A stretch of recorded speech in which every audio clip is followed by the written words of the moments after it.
The sun was setting over the flat fields of Nebraska, painting the sky in shades of orange and pink. Jack Taylor wiped sweat from his forehead as he knelt by a broken fence post.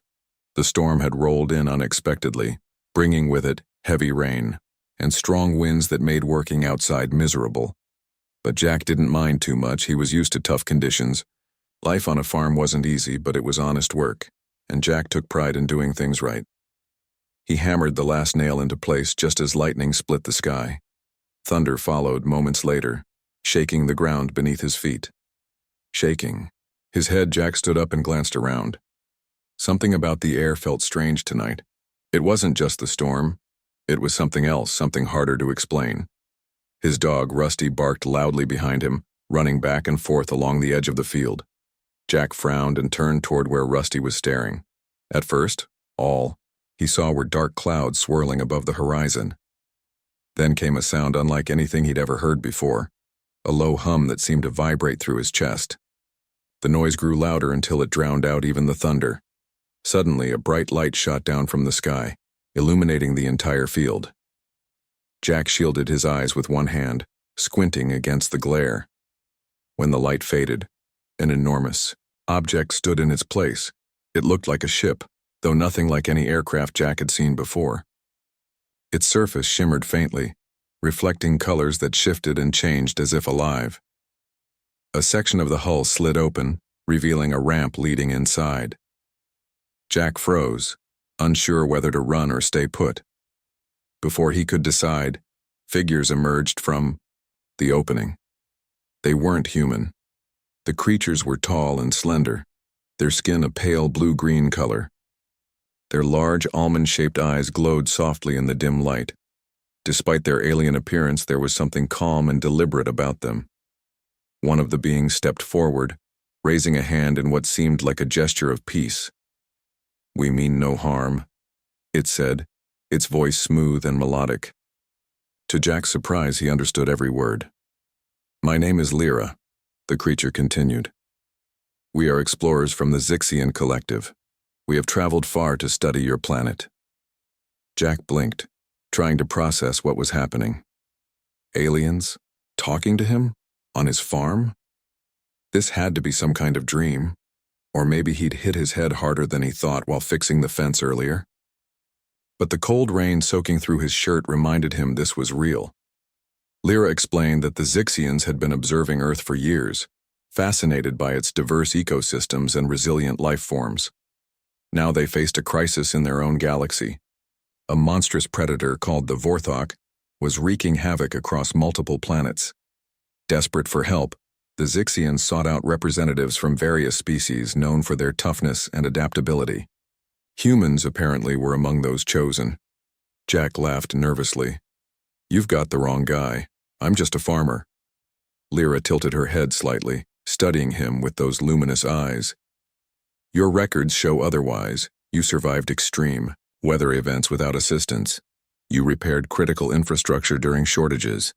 And you continue to thrive despite limited resources." She paused, then added, "Resilience is not measured solely by physical strength. It is also defined by ingenuity, determination, and the will to endure."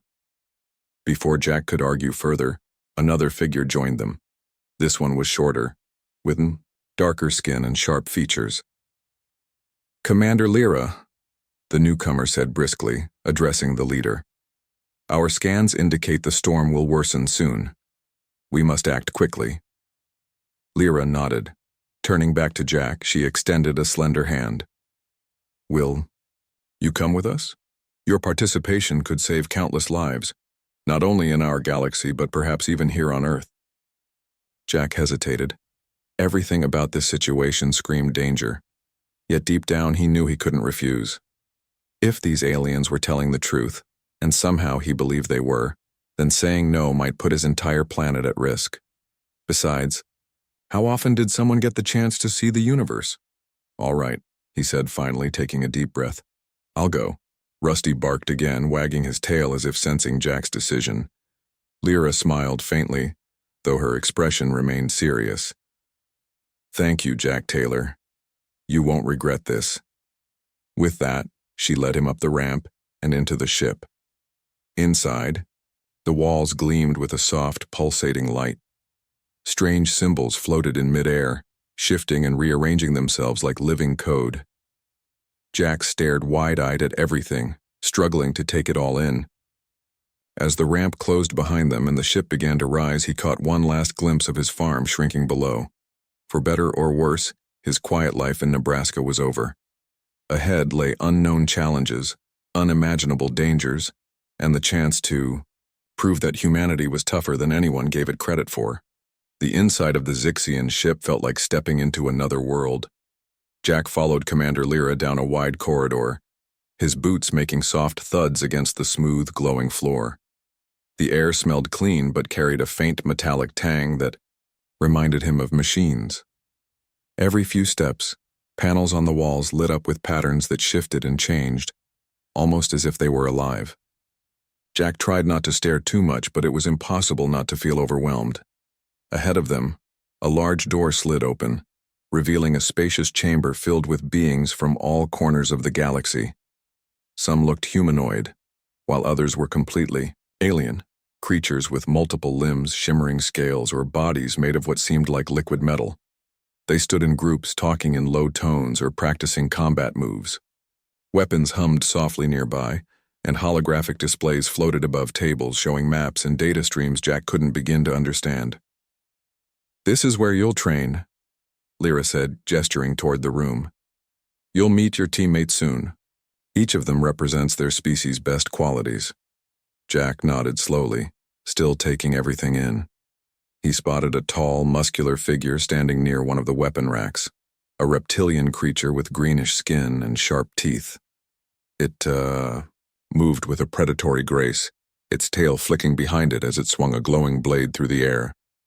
Nearby, a smaller being hovered silently, its body encased in a translucent shell that pulsed gently with light. Jack couldn't tell if it had eyes or even a face. "Your first task will be learning how to use our technology," Lyra continued. She motioned for Jack to follow her to a corner of the room where a human woman stood examining a piece of equipment. She had short dark hair and wore a jumpsuit similar to the ones the Zixians wore. When she noticed Jack approaching, she gave him a quick smile. "Jack, this is Mia Chen," Lyra introduced. "She's an engineer from one of Earth's colonies. She'll help familiarize you with the tools we use." Mia extended her hand and Jack shook it awkwardly. "Nice to meet you," she said. Her voice was calm and confident, which put Jack at ease a little. "Don't worry, I'll walk you through everything. You're not expected to know how any of this works yet." Over the next few hours, Mia showed Jack how to operate basic devices like energy scanners and communication pads. At first, he struggled to grasp the concepts. Everything worked differently than anything he'd ever seen back home. But Mia was patient, explaining things step by step until Jack started to get the hang of it. By the end of the session, he managed to activate a small drone without accidentally blowing anything up. Despite his progress, physical training proved far more challenging. The Zixians pushed the team hard, testing their strength, speed, and endurance. Jack quickly realized he wasn't the strongest or fastest person in the group. Dax, the reptilian warrior he'd noticed earlier, dominated every exercise, moving with precision and power that left Jack breathless just watching. During one sparring match, Jack barely dodged a strike aimed at his head, stumbling backward, and landing flat on his back. Dax sneered, baring his sharp teeth. "Is this really the best your species has to offer? Weak." Jack gritted his teeth, feeling heat rise to his cheeks. He wanted to snap back, but instead, he forced himself to stand up and try again. This time, he focused less on brute force and more on timing his movements. Though he didn't win the match, he lasted longer than before, earning a nod of approval from Lyra. As days turned into weeks, Jack began to notice patterns in the way the team trained. Everyone brought something unique to the table. Mia's technical skills allowed her to modify weapons and gadgets mid-battle, giving them an edge during simulations.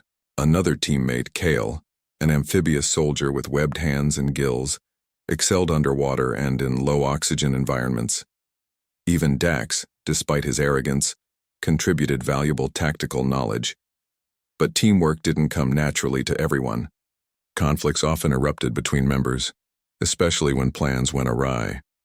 One particularly heated argument broke out after a failed simulation left half the team incapacitated. Dax blamed Jack for hesitating during a critical moment, claiming his indecision cost them the mission. Jack clenched his fists, biting back a retort. Instead, he took a deep breath and calmly explained his reasoning. "I was waiting for an opening," Jack said evenly. "If I'd rushed in, we would have lost more people." To his surprise, Lyra stepped in, supporting his explanation. "Jack's instincts saved lives today," she told the group. "Survival isn't always about charging forward. Sometimes patience wins the battle." Though tensions remained high, Jack started gaining respect from his teammates. His ability to adapt and think quickly became invaluable during drills. In one exercise, the team faced a simulated ambush in dense jungle terrain. While others scrambled to find cover, Jack remembered techniques he'd used to navigate storms back on the farm. Using natural landmarks and wind direction, he guided the group to safety, avoiding traps set by the virtual enemy. Mia pulled him aside afterward, grinning. "You're full of surprises, aren't you?" Jack shrugged modestly. "Just doing what I can." As training progressed, Jack also grew closer to Mia. Late at night, when the rest of the team slept, they'd sit together in the observation deck, staring out at the stars streaking past the windows. Mia shared stories about growing up in a colony orbiting a distant star, describing cities built inside massive domes and skies painted in hues no human eye could replicate. In return, Jack talked about life on Earth, the simplicity of sunrise over fields of corn, the smell of rain-soaked soil, the quiet companionship of animals. "You miss it, don't you?" Mia asked one evening, her tone soft. Jack nodded. "Yeah, but I guess part of me feels like I'm exactly where I'm supposed to be right now." Mia smiled knowingly. "That's the thing about resilience. It's not just about surviving. It's about finding meaning in the struggle. You're tougher than you give yourself credit for, Jack." Her words stayed with him long after they parted ways for the night. For the first time since leaving Earth, Jack felt a glimmer of confidence. Not because he believed he could defeat the Vorthok alone, but because he knew he didn't have to. Together, the team might actually stand a chance. Still, doubts lingered in the back of his mind. What awaited them beyond the ship? How could anyone prepare for something described as the galaxy's deadliest beast? As the final stages of training approached, Jack pushed those thoughts aside. Whatever came next, he vowed to face it head-on, not just for himself but for everyone counting on him. The team gathered in the briefing room, their faces tense as Commander Lyra stood at the front. A holographic map floated above the table, showing a barren planet with jagged mountains and deep canyons. The air was thick with anticipation, and no one spoke as Lyra began to explain the mission. "This is where we will face the Vorthok," she said, her voice steady but serious. "Scans indicate the creature has been moving through this region, leaving destruction in its wake. Our goal is to locate it, study its behavior, and determine its weaknesses." Jack leaned forward, studying the map. The planet looked hostile, rocky, terrain, scarce vegetation, and an atmosphere that glowed faintly green. It reminded him of pictures he'd seen of Mars, only worse. He glanced at his teammates, noticing the same mix of determination and unease on their faces. "We'll deploy in 2 teams, Lyra continued. "One will act as scouts, while the other provides support. Stay alert. The Vorthok is faster and stronger than anything you've encountered before." Dax cracked his knuckles, his reptilian eyes gleaming with excitement.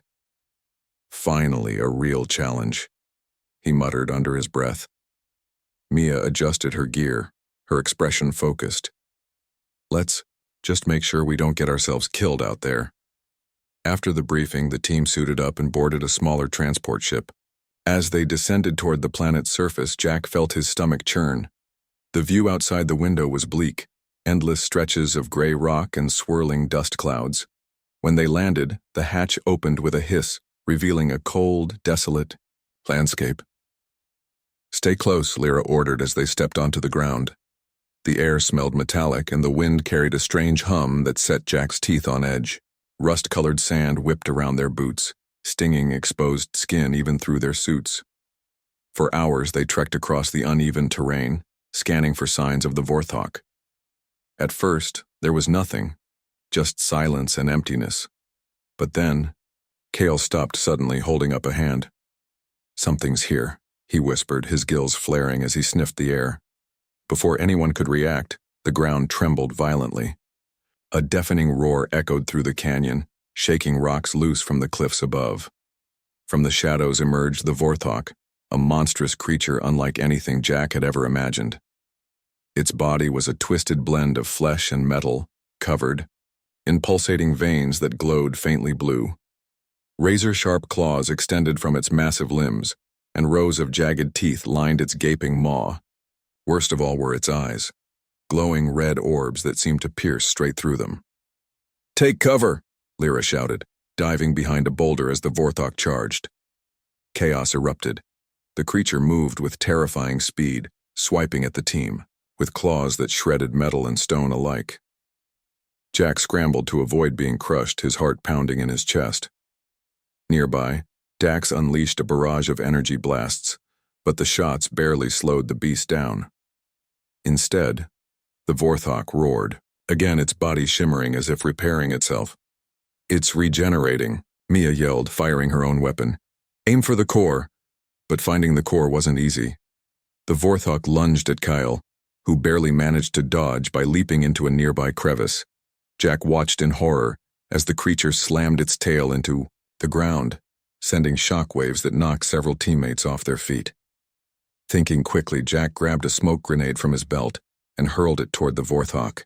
Thick black smoke billowed out, obscuring the creature's vision. For a moment, the team had a chance to regroup. "We need a plan," Jack shouted over the noise. "It's too strong for us to fight head-on." Mia nodded, pulling up a scanner on her wrist device. "Its movements are predictable. It circles its prey before striking. If we can lure it into a trap..." "But how?" Dax snapped, reloading his weapon. "We don't have time for clever tricks." Jack ignored him, his mind racing.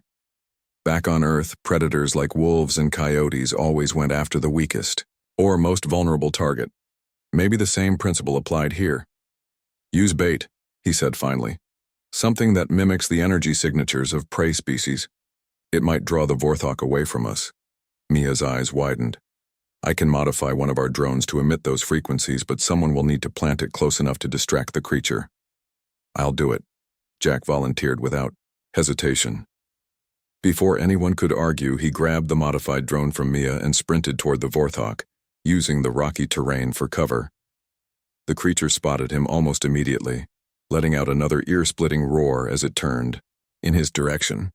Jack's legs burned with exertion as he zigzagged between boulders, trying to stay just ahead of the monster. Behind him, the rest of the team fired their weapons to keep the Vorthok distracted. Reaching a narrow ledge, Jack activated the drone and tossed it into the open. The device emitted a high-pitched whine, drawing the Vorthok's attention. The creature hesitated, tilting its head as if confused, then charged toward the source of the noise.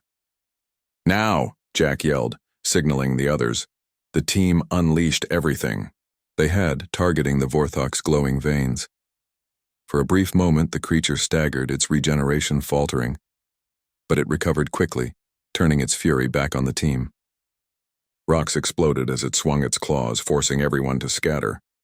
Jack dove behind a large boulder, clutching his side where a piece of shrapnel had grazed him. His breathing came in ragged gasps, and his muscles screamed in protest.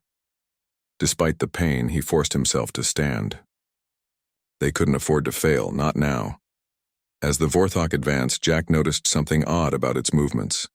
It circled the area methodically, almost like it was hunting for something specific.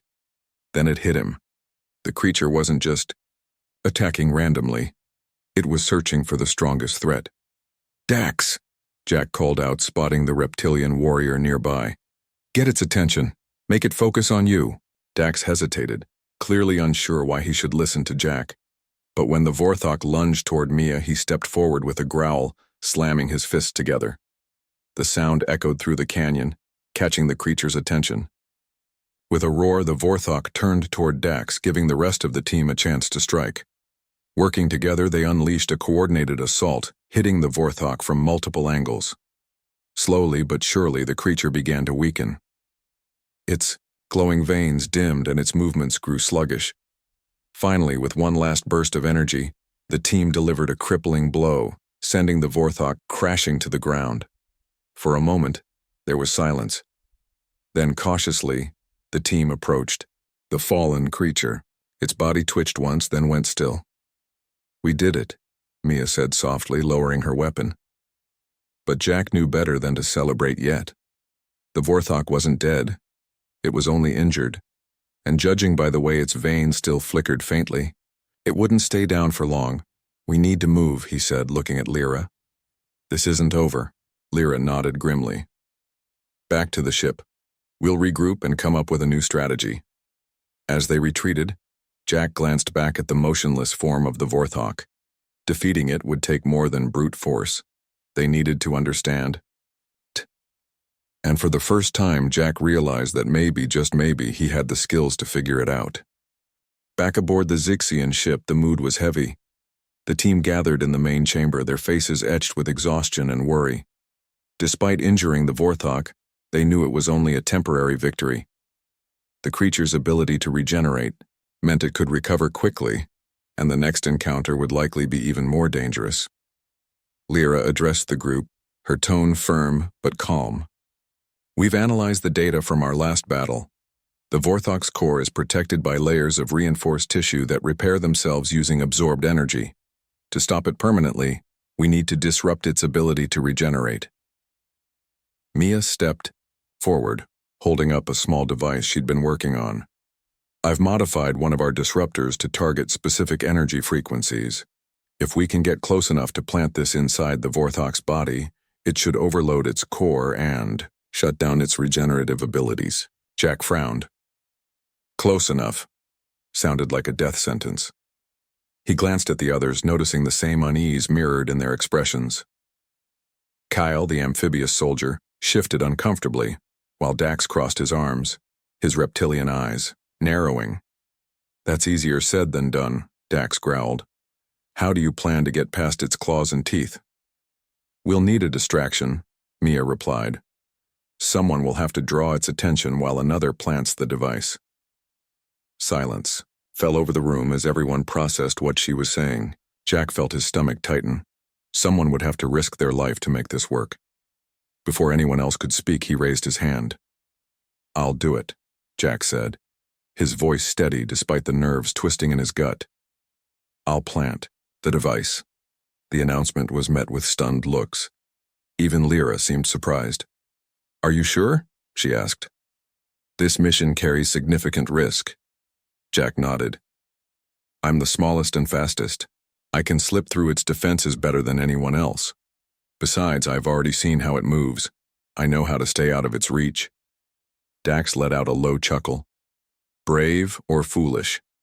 Either way, good luck." Mia gave Jack a sharp look, concern written across her face. "You don't have to do this alone. We'll cover you every step of the way." "Thanks," Jack said, managing a weak smile. Deep down, he wasn't sure if bravery or desperation drove him to volunteer. Maybe both. But one thing was certain. Letting someone else take the risk didn't sit right with him. The plan was simple, or as simple as anything involving the Vorthok could be.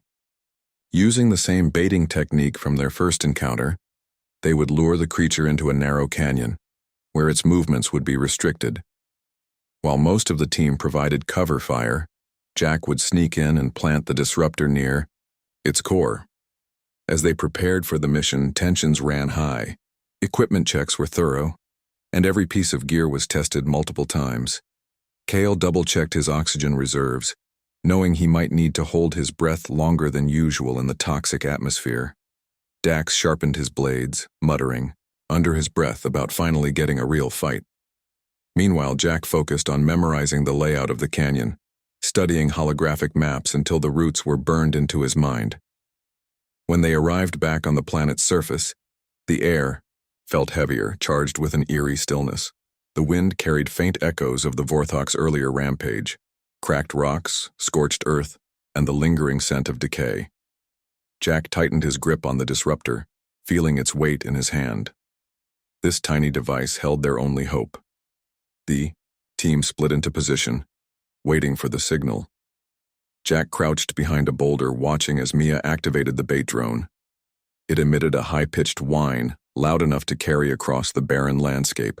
Moments later, the ground trembled as the Vorthok emerged from the shadows, its glowing veins pulsating with renewed fury. "Now!" Lyra shouted.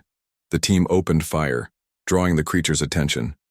Energy blasts lit up the canyon, forcing the Vorthok to turn toward them. Jack seized the opportunity, darting between boulders and debris. His heart raced as he closed the distance, each step bringing him closer to the monstrous predator. The Vorthok roared, swinging its massive tail and sending rocks flying. One grazed Jack's shoulder, knocking him off balance. He stumbled but kept moving, ducking low to avoid detection. Ahead, he spotted the exposed section of the creature's chest where its veins converged, a direct path to its core. Suddenly, a smaller form blocked his way. One of the Vorthok's offspring, a miniature version of the beast, lunged at him, with startling speed. Jack barely had time to react, rolling to the side as its claws slashed through the air. The impact sent pain shooting through his ribs, but he forced himself to stand. Pulling out a small blade, he struck back, aiming for the creature's glowing veins. With a final shriek, the offspring collapsed, dissolving into a puddle of black goo. Breathing hard, Jack pressed onward. Just a few more steps. He reached the base of the Vorthok's torso, finding a gap in its armor wide enough to insert the disruptor. As he activated the device, the Vorthok let out a deafening roar, sensing the intrusion. Its massive head swung around, red eyes locking onto Jack. "Get out of there!" Mia screamed over the comms, but the Vorthok was faster.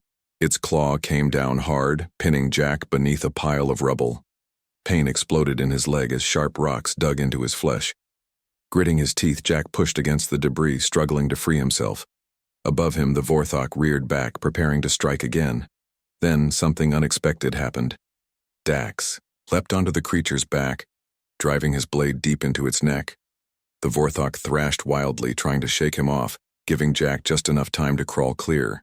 Blood trickled down Dax's arm as he clung to the beast, refusing to let go. "Go," Dax snarled, locking eyes with Jack. "Finish it."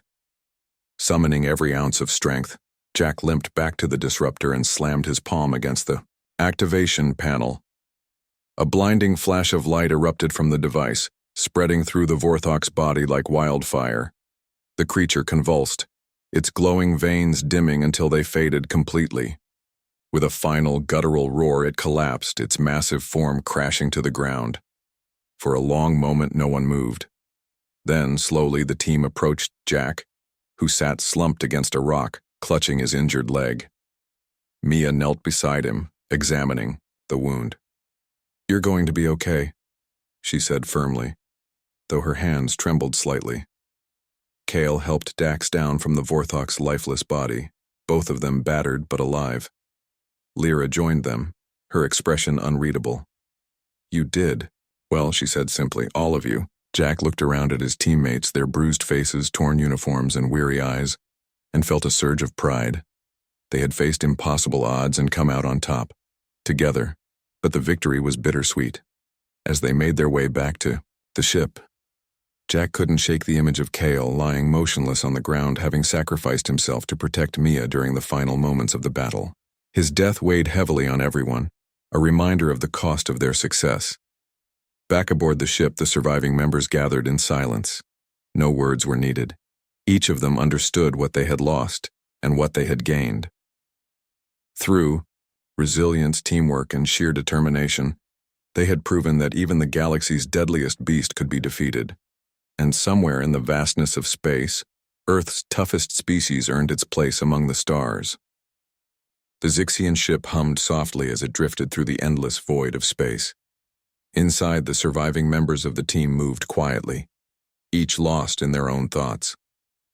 The victory over the Vorthok had come at a heavy price. Kale's sacrifice weighed heavily on everyone, especially Mia, who spent hours staring out of the observation deck windows without saying a word. Jack limped slightly as he walked, his injured leg still healing, but the pain in his body was nothing compared to the ache in his heart. Commander Lyra called for one final meeting before they reached the edge of Zixian territory. The team gathered. In the main chamber, their faces tired but resolute. Lyra stood at the front, her glowing eyes scanning the room. "You've done more than we could have asked," she began, her voice calm but filled with respect. "The Vorthok has been neutralized, and countless lives across the galaxy are safe because of your bravery." Jack shifted uncomfortably in his seat. He didn't feel like a hero. All he could think about was how close they'd come to failure, and how much they'd lost along the way. Dax sat nearby, his arms crossed, his expression unreadable. Even he seemed quieter now, the arrogance that once defined him replaced by something deeper, almost reflective. Lyra continued, "Your actions have proven that resilience isn't just about strength or speed. It's about working together, adapting, and finding solutions even when hope seems lost." She paused, looking directly at Jack. "And you, Jack Taylor, have shown us what it truly means to endure." Jack nodded slowly, unsure how to respond. He hadn't set out to be anyone's symbol of hope. He'd just wanted to protect his home, and maybe prove to himself that he wasn't as ordinary as he'd always thought. Before anyone could speak further, Mia stepped forward, holding up a small data pad. "There's something else," she said, her voice steady despite the sadness in her eyes. "While analyzing the Vorthok's remains, I found traces of ancient technology embedded in its biology. It wasn't just a predator, it was a weapon, created by an old civilization long gone." The room fell silent. Jack frowned, trying to process what she was saying. "A weapon?" he asked finally. "You mean someone built that thing?" Mia nodded. "Yes. Whoever made the Vorthok abandoned it when they realized they couldn't control it. Over time, it evolved, becoming stronger and more dangerous. But the core design, it's artificial. That's why it could regenerate so effectively." Dax leaned forward, his tail flicking impatiently. "So what does this mean? Are there more like it?" "It's possible," Lyra admitted. "But we'll need to investigate further. For now, our priority is ensuring no one else tries to recreate such a monster." As the meeting ended, the team dispersed, each member seeking solitude in their own way. Jack found himself back in the observation deck, staring out at the stars. They looked different now, brighter, closer, somehow alive. He thought about Earth, about the quiet fields and endless skies he'd left behind. Would he ever see them again? And if he did, would he still fit into the simple life he'd known? Mia joined him after a while, sitting silently beside him. Neither of them spoke for a long time. Finally, she broke the silence. "Do you regret coming here?" Jack shook his head. "No, not really. I miss home, sure. But I think I needed this, to see that there's more out there than just my little corner of the world." Mia smiled faintly. "You've changed, Jack. You're not the same guy who stepped onto this ship weeks ago." "I hope not," Jack replied with a small laugh. "That guy wouldn't have lasted 5 minutes against the Vorthok." They both chuckled, the sound lightening the mood just a little. For the first time since the battle, Jack felt a glimmer of peace. Whatever came next, he knew he'd face it differently, not as a farmer from Nebraska, but as someone who'd faced the unknown and survived. When the ship finally approached Earth's orbit, Jack felt a mix of excitement and apprehension. The planet below looked exactly as he remembered it: blue oceans, green continents, and swirling white clouds. It felt smaller somehow, yet infinitely precious. Lyra accompanied him to the transport pod, her expression serious but kind. "You ready?" she asked. Jack took a deep breath. "I think so. Thanks for everything, Commander, for believing in me." Lyra nodded. "You've earned your place among the stars, Jack Taylor. Don't forget that." As the pod descended through the atmosphere, Jack watched the familiar landscape grow larger. Fields of corn stretched out beneath him, dotted with barns and farmhouses. When the pod touched down near his property, Rusty was waiting, barking wildly and wagging his tail. Jack stepped out, feeling the cool breeze on his face and the solid ground beneath his feet. For a moment he wondered if it had all been a dream. The aliens, the battles, the Vorthok. But the scars on his body and the memories etched into his mind told him otherwise. He knelt down to scratch Rusty behind the ears, laughing softly as the dog licked his hand. Life on the farm would go on as it always had. There were fences to fix, crops to tend, and sunsets to watch. But Jack knew he'd never look at the world, or the stars above it, the same way again. Somewhere out there, beyond the horizon, his story lived on. A story of courage, sacrifice, and the unyielding spirit of humanity. And though he returned to his quiet life, Jack carried with him the knowledge that Earth's toughest species wasn't defined by physical power alone. It was defined by heart, and by the willingness to stand up no matter how impossible the odds.